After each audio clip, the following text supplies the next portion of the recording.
how to avoid Mailchimp going to spam. Hello guys and welcome to this new tutorial. Today I am going to show you how you can avoid putting your email on the spam of your customers. It is very easy and very simple. All you have to do is to follow up the tutorial from the beginning to the end and you will be good to go. The first thing that you need to do, go to Mailchimp.com, sign into your account.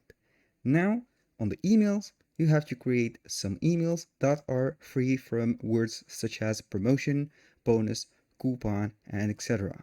You are going here to the content, you are going to design the email, and here the email should be designed for only direct messages and not some promotional words.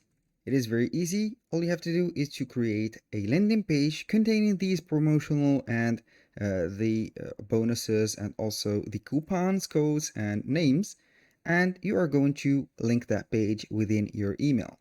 This is the first step. The second step is to go ahead to your audience. Then you have to put the audience dashboard right here. Simply, we are going to manage all the audiences from all contacts. Here we have the settings. You are going to the audience name and defaults. Here, you have to make sure that nothing right here is named or written as promotional. From the name, from the email address, and from the default email subject. This is the email subject. You have to put it here, keep it relevant and no spammy. This is a suggestion from Mailchimp. Now, the other thing that you need to do is to go ahead to website. Then you have to add a verified domain to your website. It is very simple. You can go ahead to settings and then you are going to the domain and put a domain or buy a domain, a specific domain to your website. It is very easy also.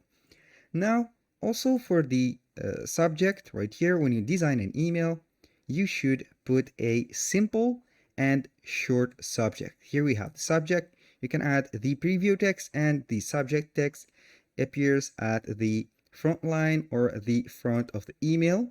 You have to put non-spammy words such as promotion, coupons, discounts, and something like free and etc. That was all for today's video. Thank you guys for watching. I hope that you have enjoyed the content and see you soon on the next one.